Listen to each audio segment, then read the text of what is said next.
weekday getaway, and we asked you guys to post some comments. We told you we do a marriage video, and you guys came through big time, and we have a lot of questions.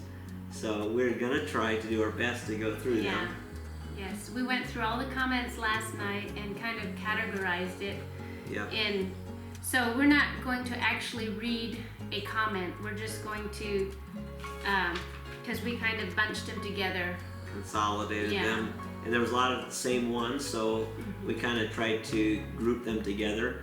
And hopefully we can answer your question without actually, reading the actual question. So there was a lot of them, and they were good. And I don't know if we can answer all of them, but we'll do our best just from our experience. And we're going to be the first ones to say that we are still learning ourselves.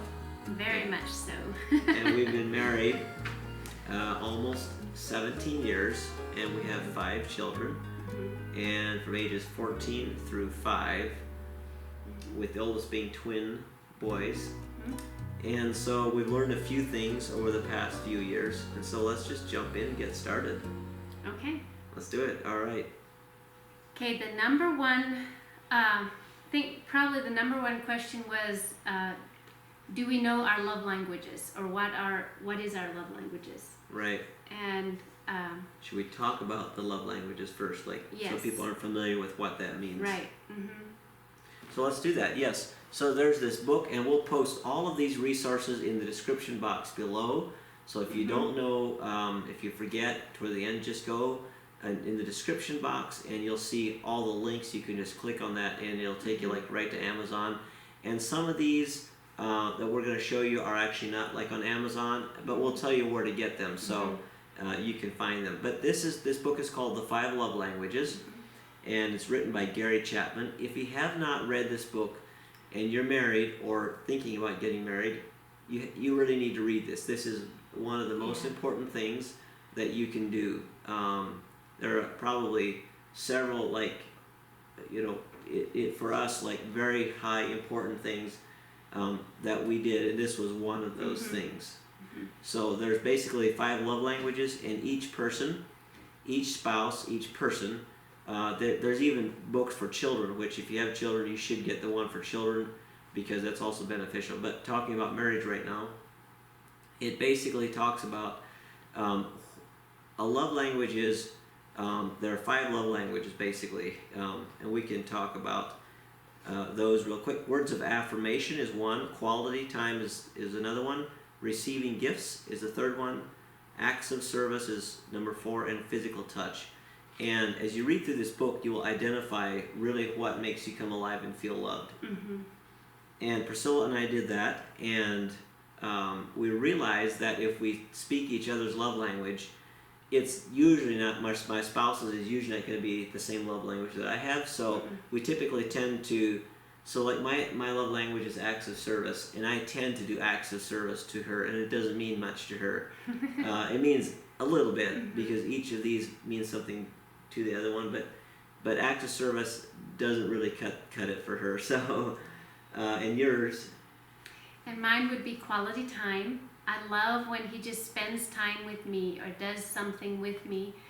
But then I also, if that is your love language, you tend to do that to your spouse when that's actually not what makes him feel loved. So what we have to learn is actually speak their love language. Right. I have to actually speak his love language. His love language is acts of service. So just doing little things for him, or even doing stuff with him, but helping him with things makes him feel loved. Yes. And you can have one main one and then some, a secondary, and so we both have, I think, words of affirmation kind of for our second. Right. So it's very important to learn how to speak your spouse's love language. And if you fill their love tank, you fill them up with, if you speak their love language over and over, and you keep their love tank full, their emotional tank full, then they reciprocate love to you. Yeah. But it goes both ways. So anyways, that's one big thing that we learned. So we encourage you to get the book, and read the book. It's been very beneficial to us, and so that's Yes. we wanted to talk about that. Okay, what's the second thing on the list, babe? Next is we wanted to talk about personalities, because if we know each other's personality, we will be able to communicate better to each other, because we communicate in a different way because our personalities are different. Right, and in the beginning of our marriage, we did not know anything about personalities, and that first year of marriage, I just for me, it was the best year and it was the hardest year, because it was the sweetest, but we didn't know how to communicate very well, and I just remember thinking a few times, man, did I really mess up or how? Because I just felt so hopeless. I didn't know how to move forward. And then we chanced on, we could just go there, right? So then we, through the process of time, and life is a journey, it takes you on these steps, and we hope that maybe this video will help you on your journey. That's our goal, is we would really hope that something in here, maybe more than one thing, can really help you in your marriage, but something that radically changed. The love language is one. I'd say another one is when we learned about personalities. And you may have all taken some test in school or someplace, but what really helped us was we went to a personal development lady, and a lot of you I know have probably heard of her. Her name is Dani Johnson, D-A-N-I, Dani Johnson, and you can just Google her, DaniJohnson.com. But one thing that she did these 2-day seminars that after about our second year of marriage we started plugging into them, and it really changed our marriage, and it changed our relationship with other people, because we started learning why people act the way they do. I couldn't figure out why Priscilla was just so different. Like, why did she do things? Like, come on, why isn't she more like me? Like normal people are like me, right? And it was the same way for her. Like, why am I just so strange? And so we learned about personalities. But Dani Johnson has this DVD course. Is this DVDs? I guess it's DVDs. Yeah, DVDs course is called Gems, and there's other ones out there, and we've learned more. But just as a basics, if you haven't, I would encourage you to start with this. And this is called Gems Mastery, and it teaches you how to learn the 4 basic personalities. And again, you have a main one, and then you have like a secondary that's a little bit less. But she calls like the personalities. There's like rubies, and then there's sapphires, pearls, and emeralds. And each of one of them acts and speaks and differently. So once you know your spouse's love language and you know their personality, I'm telling you what, half the battle is won right there, I think. Yeah, if you can learn how to speak their personality and their love language. Right. Yeah. So those are some big things that we learned. So those 2 things, if you can learn those 2 things, and I think you have to go straight to DaniJohnson.com to order this. It's not on Amazon. It's just from her website. And by the way, when they made this thing, we were actually in the seminar at the time when they were making these DVDs. So she actually talked to Joas as an emerald. You know, she was speaking to the different personalities, and she picked certain people out, and she was speaking to Joas, and that was when we were first married. So he looks a little different. And I'm embarrassed to look at myself, because I was really, like, as you mature in life and you learn about this, you can actually grow into other personalities. Yeah. And other than just becoming this anal person that is just this one strong personality, and that's all you are, and everybody else has to deal with it because that's who you are, and God made you this way, and just deal with it, you know. So you learn to get bigger than that. Yeah. And you learn that you can actually grow into other areas. So looking back, I was definitely pretty much 100% emerald, and I think I've grown a little bit since then, hopefully. So I encourage you to do that. All right. Those were the 2 big ones. Another thing I wanted to share too, or we wanted to share, is this book. It is called Free to Be You, and by Elizabeth Gunter, yeah. And it's just a small book. I mean, it's not a lot. It's an easy read. but this goes right along with the personalities, and Right. it's about your spiritual giftings, Right. the way you were made and designed inside, and how you operate too. It kind of goes along with the personalities, and this was very helpful Right. for me too. Exactly. It made me understand myself better and Joas better. And what's cool is I've just done my own research for myself, and I really think that your personalities and your spiritual giftings go together. So once you know your personalities and you read this, you're going to realize that, wow, that's why you are the way you are, and that's why God has given you certain giftings. Could be like discernment, or just all kinds of different things like that. So that's really cool. So we'll put the link in the description box for that book as well. Yes. Okay. While we're at it, should we just talk about Okay, yes. family life? Well, now another thing, we're just throwing a lot of things out there at you, and we Yeah. hope it's not like, take what you can and weed out the rest, spit out the Yeah. bones. But one thing that has helped us is there is a website and a team group, whatever, people, that's called familylife.com. And now that COVID has hit, they haven't been doing these, I believe, in groups, but they have what's called a Weekend to Remember Marriage Retreat.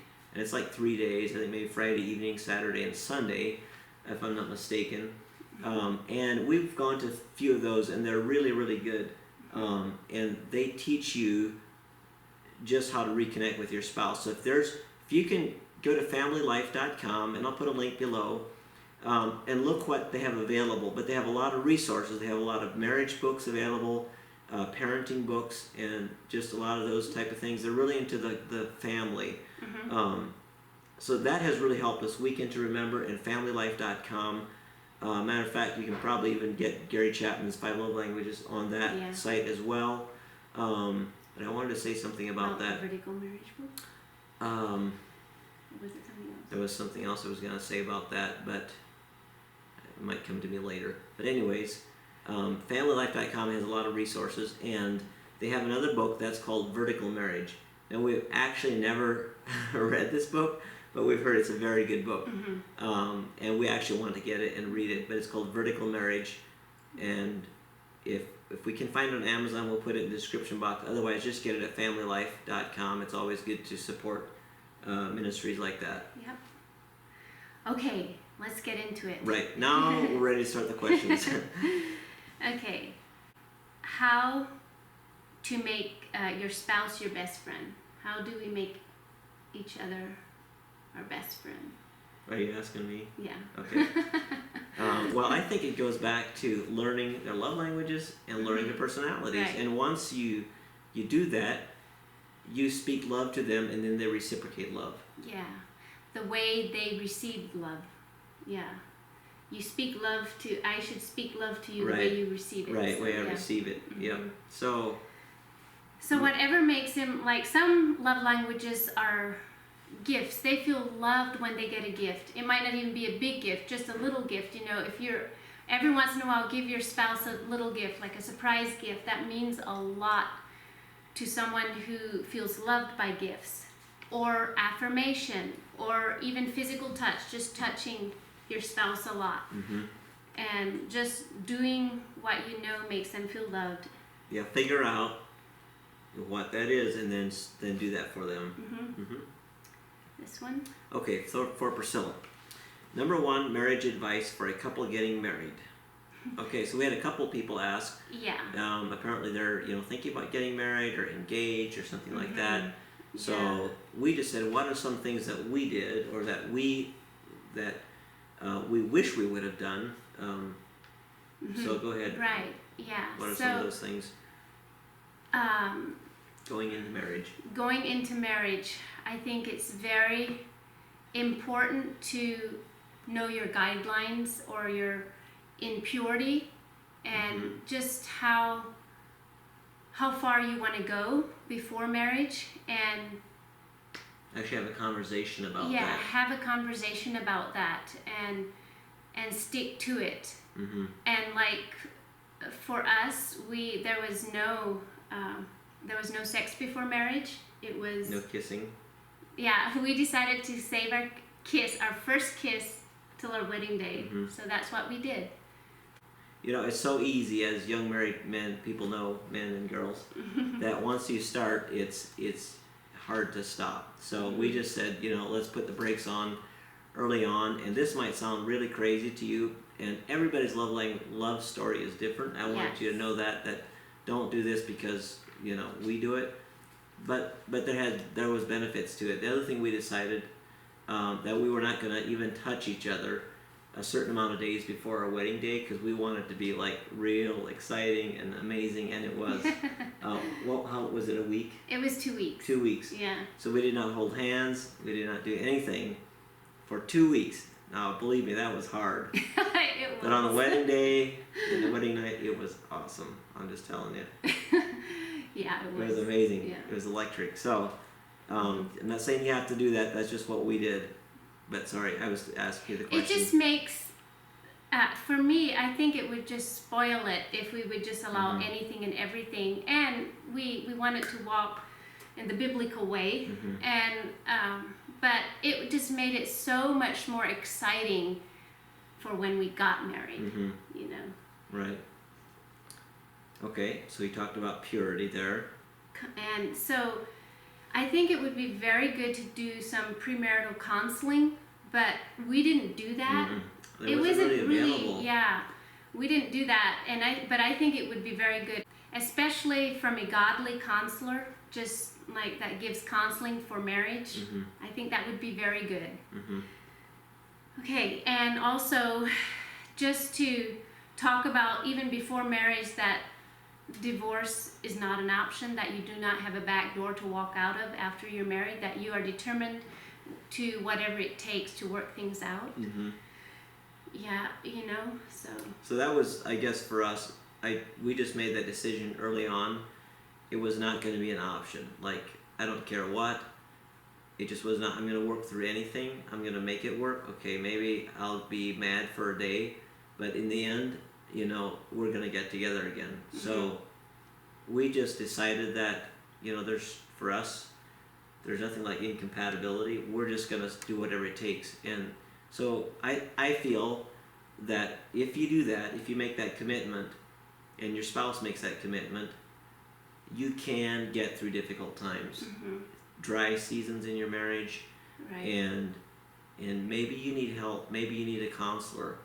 And we have never done counseling, but I think it's great. I think, I mean, we've actually talked about just getting counseling just for, I don't know, whatever reason. Just maybe there's things we don't even know about that we should work through.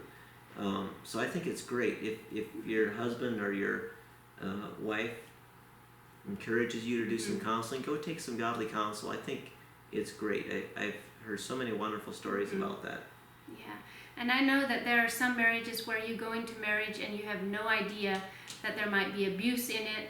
And so, you know, we're not saying every marriage should be just that way. I mean, if there is abuse, physical abuse, or any type of abuse, you know, you have to get help. Yes. Definitely get help. We're not advocating abuse in any way.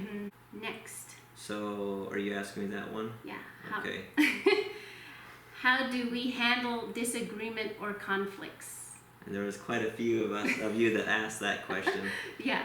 And I'm telling you what, this was actually really good. We sat down last night for a couple hours and we went through these questions and we realized that we even needed to talk about some things. And it was really good for us.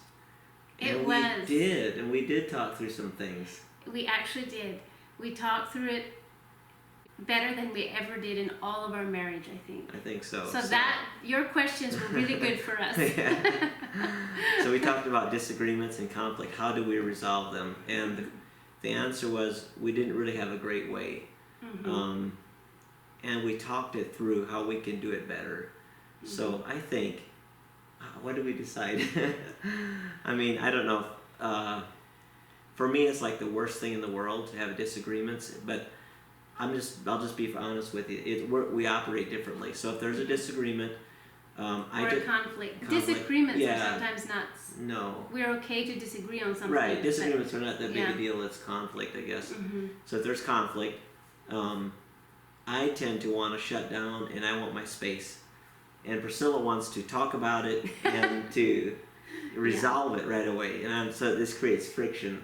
She wants to resolve it right away, and I don't want to talk about it. So we just talked about how can we give each other a happy medium here. Give me a little bit of space. I'll try to resolve it sooner rather than later for her. And, I think the key might be know what your partner needs. Yeah. Sometimes they might need some space, and sometimes they might need to talk about it sooner than you do. So I guess. Right. For me, I realized I was making him do it my way mostly, because I am actually, for me it's not, I probably tend to blow up faster and then get over it quick and just say, I'm sorry, and then I'm just over it. But for him, it's not that way, and it's actually, I realized I actually created some wounds and hurts in him because I made him get over it when he couldn't yet get over it, so it was actually really good to talk about it and realize that it was actually a lot bigger deal to him than maybe it was even to me, and just to understand each other in that. So I think like this, like in conflict and in disagreements, sometimes you just have to understand one another and actually have a time out and talk about some things. So. And we've discovered that it's not very good to talk about conflicting things or disagreements when we're tired or late at night or whatever. Yeah. It's better when you're refreshed and you're in a good place. Then you can talk it through. Right. Awesome. Hopefully that was helpful. I don't know if it was, but I think it was helpful for us to basically communicate. That was the biggest thing, and talk about how does it feel to us. How does it feel to you, and how can we figure out how to do it better together. Right. So there you go. Do we go to bed with conflicts unsolved? Are you asking me? Well, I just Go for it. We try not to, and we rarely have. Right. Yeah, we try not to. But we probably have already. I think we have a few times. But one thing that we've made a habit of, I guess I have it later here, but we'll just talk about it right now, is we always kiss goodnight, no matter what. And we just decided to do that. I don't think that we've ever missed a night in all our marriage. If we're together in the same house, if we go to bed, we always kiss goodnight. So it's really hard to kiss someone if you're mad at them. So that helps. So it's a lot of times you can resolve that. Okay, do we do devotions together? We do devotions together as a family, and in the evening sometimes we read the Bible together as a family. But as far as devotions together as a couple, we don't do that too much. No. We usually have our separate devotions, and then we have family devotions sometimes. But we do pray together a lot. Right. Evenings we pray together, and before we go to bed, and we just pray about, if there's something we're worried about, we just pray together about it. So. Or at night, evening when we're talking in bed, a lot of times we'll just pray about it. And, Yep. Yeah. Okay, a couple people asked about jealousy in marriage. And I think it's not fun if you're jealous, and I think jealousy can also even be stemmed from maybe mistrusting, not quite having trust.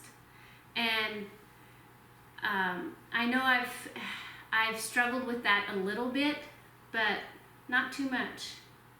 So what do you have to say about it? So I think it's So here's what I've noticed. This is kind of weird. Some of you guys might notice this, but I go to town frequently, getting supplies and this and that, and for our business and stuff. And I noticed right away when I started taking Priscilla with me to town, people start looking at us all the time. And I realized, I think about it constantly now. I go to town, nobody notices me, or not really that I think about. especially. But with her, people are always looking at us, and it bugged me a while. Like, what's going on, dude? You know. But I realized that. The thing is, it has never really bothered me, other than I guess it doesn't really.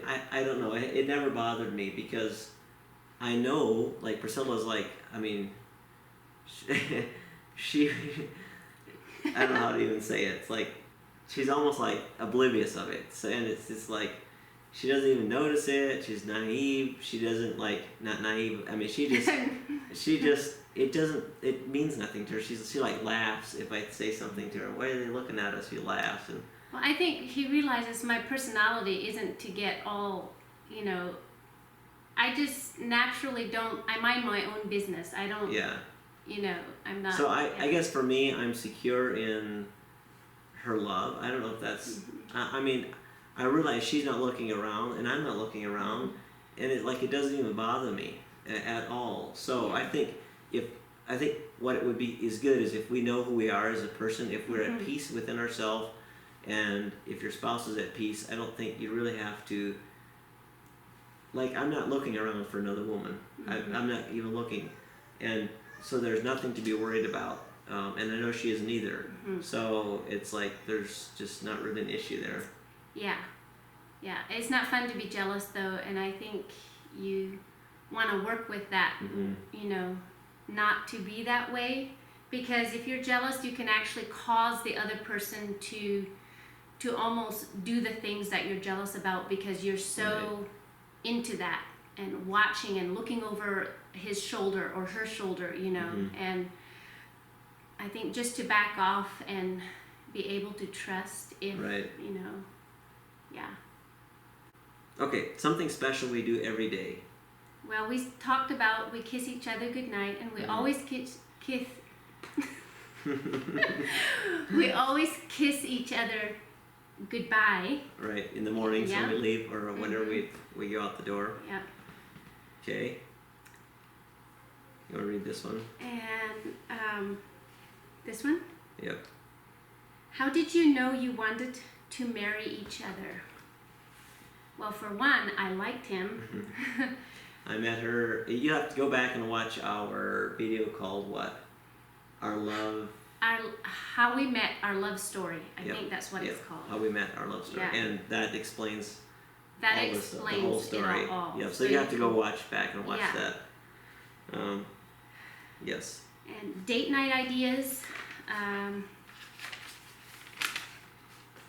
We actually are not taking as many date nights as we used to. But, we used to do weekly, but it kind of it has to be spontaneous yet structured. It's kind of hard because when we just did it weekly, it was almost like it is weird, but it turned into almost like a chore. Like you had to do date night because it was just what we had to do to keep our marriage alive, whatever, and it didn't bring the intended results. Really do that much. Right. Yeah. So now we try to be spontaneous. Sometimes we'll go more frequently or less frequently. It's just kind of, but we try to always still do it. Like the other day, last week we went the whole day, and then maybe like next week we'll go one evening or something like that. Yeah. And for here at home, we haven't done too many date nights really just at home, but sometimes when the children are in bed already, we'll just do, maybe we'll watch a movie in our bedroom or, just, I don't know. Hang out. Hang out. Yep.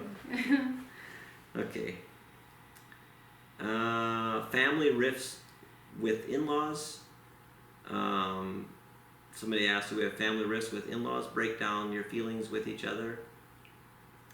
Not really. Maybe it has already sometimes, but we always, for the most part, we have really good relationships with our in-laws. Right, we do. Yeah, so. We do. So if you have that, I guess I'm not sure what to do about it. Except just pray. I think a lot of these issues, I think if you pray and if you're not trying to cause trouble, that's the main thing. Like, maybe they're just mean people. I mean, just sour at you for whatever reason because they wish you wouldn't have married their son or daughter. But all you can do is all you can do, and you have to leave the rest. Like, you just have to just love and love. forgive. That's all you can give. All you can do. Yeah, and just, but still do what you feel is right. Right. Yep. Okay. Practical ways to protect our marriage. So some people asked us, what's some practical things that we can do? For example, should we have coffee with the opposite sex with a coworker, for example? And for us, we wouldn't do that. Marriage is our life is too precious to open up that avenue of feelings toward another person. Even though we would think nothing would happen, it's just protecting and respecting one another. So, and I might get jealous if she went out with coffee with another man. But I know Same she here. wouldn't do it, and I wouldn't do it either. Yeah. Some other things that we do is we have the same passwords on our phones. So I can look at her phone anytime, and she can look at my phone, and there's nothing to hide. So that keeps you transparent. And Yes, and just trying to have open and honest communication. Yep. Okay, we talked about that already. How do you deal with each other's shortcomings? Someone asked that. You mean like... Like what? I want to know. Like, okay, when I grew up, hair was gross. And she's into hair. And when I saw hair laying around, I was like, get a tissue, clean it up, and put it in the, dispose of it properly, immediately, promptly upon seeing it. And she's like, fume, fume, fume, combing her hair in the bathroom, and there's hair flying every direction. Actually, I'm exaggerating a little bit, but she just doesn't care if there's hair around. And hair does not bother me. Now, if I'd be in a restaurant and there'd be hair in my food, then yes, that would bother me. But my own hair and our children's hair and stuff like that doesn't bother me. To us, it was like gross. It was like a gross thing. But I'm getting over that. I'm pretty good about that now, right? Okay, this is a side track. Okay, now you have to say something about me. Shortcomings. Which are the 25? No, actually, I can't think of any right now. She's kidding. Yeah. No, But so I don't know. The question is, how do we overcome that? By having grace Yes. and accepting Right. each other's little faults. Right. I mean, just overlooking them and looking at what we were attracted to when we first Right. saw each other and when we first liked each other. Remembering that and not looking at the little petty things. Right, like hair. You have to literally just overlook those things, like toothbrush-eyed things, and like not putting floss away, and just whatever stuff like that is irritating. You just have to just get laugh over it, right? Yeah, let it go. Just have to get over it. Okay, awesome. Okay. So a few people asked this: what happens when one spouse has a relationship with God and the other doesn't? Want to say something about that? You go ahead. Okay, so I think what you need to do is, the Bible talks about that, actually, and I think the best thing you can do is love that person. There's nothing else to do. It won't help to nag. It won't help to say, hey, you need to do this, you need to do that. You need to go to church. No, that doesn't work. So you just need to pray for that person. You need to be the person that you need to be, that God asks you to be. And that's showing love and kindness, and in due time, God will draw that spouse to the Lord. So you just do what you need to do, and God will take care of the rest. Yeah. That's the Just answer stay to that. in peace. Right. Yeah. Couples that have drifted apart. Say couples who have drifted apart, I just say, just start dating each other again, and just speak each other's personalities Right, and love language. That's what I was going to go back to, right? Figure, hey, here's another. Okay, this is what I think I wanted to say. Maybe it's not, but this is good. The Fireproof movie. If you have not seen the Fireproof movie, watch that with your spouse. or if they're not wanting to watch it, you just watch it. It's really good. And date your spouse in that way.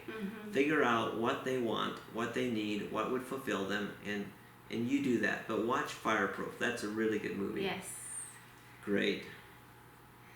Okay, we wanted to mention some of the ladies that quite a few ladies mentioned on here that they lost their husbands, you know, recently or a couple years, and we just wanted to recognize that and say we are sorry, and we just wish you blessings and the favor and the peace of God on you. Right, and that in due time, if God should choose, that we would find another one for you. Did you want to say their names? Yes.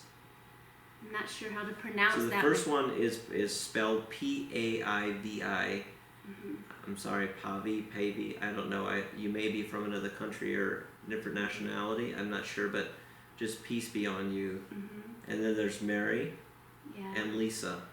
And Alice and Rose and Kathy. And Marcia. And then there was Tig, T-I-G. She said they have a daughter who has had lots of surgeries. Married 17 years and 15 surgeries. I can't even imagine the difficulty that would bring to your marriage. So we just pray. We pray for your daughter. We pray healing. If there's healing that needs to be, we pray for healing for her. Life and healing in Jesus' name. Yep. So some of the things that can create conflict, and these were some questions that people asked us about, but we just categorized them in things that can create conflict. So like finances and your children, for example. So those can be sidetracks that we can get off of, but I think these are things that you should talk about as a couple. You have to be on the same page, obviously. Get your personalities and your love languages figured out, and then once you're on the same page, you can talk about some of these things, because if you're not on the same page, then it's going to be tough to talk about these things. So finances, I think that's the number one thing that couples fight about, disagree about. So that's something we have never had an issue with, basically, at all. He actually takes care of a lot of the finances. I help with budgeting, and he always shows me what's going on, where the stuff is, but he does a lot of that side of the work. Yeah, and I want her to be involved as much as she wants to be. Somebody asked, do we have a budget? And we do. We've budgeted, and it's not always perfect, but we've kind of developed our style, and maybe we can do a question and answer on that sometime. If you really would want to, you can let us know about that. Your children, disciplining your children, I think that's very critical to be on the same page with that, because that can really create conflict. And even create an insecurity in your child. Right. Dad does one way, mom does another way. One's lenient, one's strict. I think you have to get on the same page with that. And I think we pretty much, that has helped us. Because we grew up similar backgrounds, I think that was beneficial in that respect. Right. Right. One resource you should actually check into is called Grooming the Next Generation for Success. And it is the same lady, Dani Johnson, that does the gems. Look that up. Grooming the Next Generation for Success. And you should watch it and listen to it together. There's a DVD set. Yes. Yeah, do that. We actually had a small group at our home where we watch that together with families that had kids. And I think it was beneficial. So learning to listen. This is a guy's thing, so guys, listen up to this. And not always wanting to fix. So I just want to fix things. I'm like, okay, you having a rough day, here's the problem, here's a solution. Boom, do that, and it's over with. Let's move on. Sometimes when he comes home, once in a while, I have a hard day, and I just want to tell him all that went on, just so he knows what I went through that day. And then he just wants to tell me, well, you could do this, or maybe you could do this, or this. And I just wanted you to listen to me. And so, to me, it's just an easy solution. Yeah, well, next he time, just wants do it to this fix way. it for me so that I can I still don't do get it better next honestly. time. I know what she needs, but honestly, I can't, it doesn't compute in my head, like, let's just fix it, then next time you'll have an issue, but it's not that way, so. But learn to actually, ladies, learn to not try to make him guess what you're trying to say. Yes, that's a big one. Now I just tell him, hey, I don't want you to fix me. Just let me pour out a little and just baby me a little bit. And he's good with that. Or even when you request things, ask, don't beat around the bush. And, right. And we got to work on that with our kids because we probably do that ourselves. But just say what you want. You just ask in a nice way, but ask. Just be clear. Yeah, be clear. So there's no guessing. And then, well, I thought you meant that, and then it was something else. Okay, we're close. Yep, we're almost done. Hang in there, guys. Okay, here's one that somebody asked. Should we have kids before we buy a house? What's more important? We're in our mid-30s. Is it more important to save money and then have kids, or just have kids and then, or what should we do? So this is just, you need to hear what God tells you to do. But our suggestion and our opinion would be that I think it's way more important, more value to have family than it is to get a few more dollars. It's never going to be a perfect time to have a family. It just isn't. You're right. In the world we live in, just hang it up. You're never going to have enough money. You're never going to have enough time. Just have a family and enjoy your family. You're never going to regret that. Especially, I think you said you were in your 30s, so I would say go ahead. Right. Yeah. If you're like in your late teens, maybe. Yeah, if you're in your early 20s or something, you could wait a while. Right. But yeah. But the family, I cannot tell you, family is such a blessing. You raise your kids to love the Lord and you watch the gems and you watch Groom the Next Generation for Success. You're going to have a great family. I mean, go for it. I would say don't wait. There's a lot of responsibility to it, but there's some great joys. There's never, and fulfillment. you're never going to be at the perfect place. So you're not going to look back and regret. You know what? I wish I would have made $5,000, $20,000 more. Probably not. So we'd encourage you, go for it. Yeah, and you also asked in the same question: does Joas have input on your styles?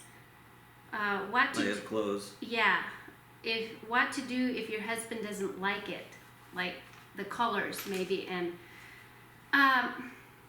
he doesn't have too much. I mean, or what?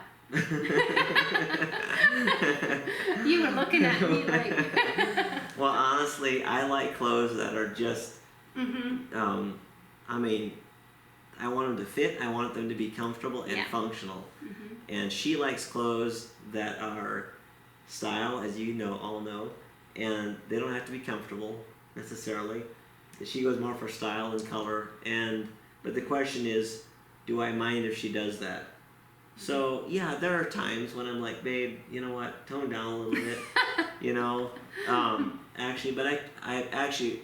It was a lot bigger issue early in our marriage, and I came to the point I totally released her in her clothes. Well, one thing I think that helped him release me some, and it wasn't just that I wanted to go do things that he didn't want me to, but I was trying to be creative or releasing my creative flow, and I couldn't because I had to be a certain way or dress a certain way. But it was because I have a certain personality that likes to maybe sometimes even stand out just a little, or just have clothes that are just a little different, and that he realized that is my personality, so he gave me some space. Yeah. And I think he likes most of my stuff. I do. I do. Okay. All right, so we're almost here at some miscellaneous. So what are some things that we do on a day, or what have we done? Yeah. So one thing that I did, read this somewhere, I thought was really cool. So I actually kept a journal, and I wrote something in it about her that I appreciated every day. And I missed a few days of the year, but I tried every day. Did I miss any day, or did I hit everything? Did I miss a few days? No, you did not hit every day, but you did a lot. Yeah. So I tried almost every day of the year, write something that I appreciated about Priscilla, and it was either something she did or she's good at, or just all kinds, anything I could think of. And I was like, how is this even possible? But as I started journaling, I realized there's so many things I'm thankful for her, and I never ran out of things. It was amazing. Over 300 things and it was just one thing. A lot of times I wrote, a little page of whatever she did, and I really, so that was something. And then she actually did it later for me. Actually, she gave it for a Christmas present for me just this last year. Yeah, he did it earlier on in our marriage, and I just did it last year for him. I didn't write quite as many days, but yeah. Anyway, so that's really special. That's something we did. Yeah. And one thing we do just for fun sometimes, we shouldn't tell the whole world because this is just our secret, yeah. but we'll let you in it. Okay, was it on our honeymoon, or was it the first year we were married? We heard a couple talk about this, what that they did, and we started doing it. And you can do it, when you're in a crowd of people, when you're sitting beside each other. Nobody knows it. Nobody knows what you're doing. Right. So the way we have a secret way to say I love you. And the way it is I squeeze his hands 3 times, like, I love you. And then he says, how much? I say, squeeze, how much? How much? And then I just squeeze it really hard as I can. And then we look at each other and smile and laugh. Yeah, grin. So that's a really cool thing that we do. It's like our secret little I love you. Or even we can across the room with like 1, 2, 3. Yeah. And then she'll do like 2 back, and then like that or something. I think it's really good if couples have some actually flirtatious things that they do for each other. Mm-hmm. That just keep it spicy. Yep. Are we almost done? Yeah, do this one yet by each other. Oh, and sometimes just buy each other some a random spontaneous gift. I think that's like flowers. Or he bought me already a perfume when he was gone, and yeah. I usually try, if I'm gone for a little while, I try to find something for her and the kiddos too. Mm-hmm. A little bit something. Yeah, and sometimes when we leave each other for a night or so, we will leave a note behind the other's pillow, and they find it that evening or something. Put it in their suitcase or something like that. Yeah. Okay, one last thing and then we're done. Yep. Okay, so when we got married, we thought we were going to do everything together 100% all the time. Mm-hmm. And that's just the way it was. We actually realized that we needed our own space a little bit. Every sometimes. once in a while, yeah. Yes. So as much as we love being together, we still need our own space. So I actually kind of go stir crazy if I'm just, if I'm gone with her for a week or the family, when we come home, I have to take a hike up on the hill. I just have to I just need to clear my mind. I just have to have some space. Right. Yeah, and at first when we were married, that actually hurt me a little. I just thought, well, he must not love me if he just wants to go away like that. But as time goes on, I realized actually how important that is, because it's like clearing your head and being able to come back into life again, mm-hmm. and even being a better spouse. And Priscilla needs to sometimes, go on a walk or spend a little time up in the guest bedroom by herself, mm-hmm. Or sometimes. Oh yeah, here's what she loves to do.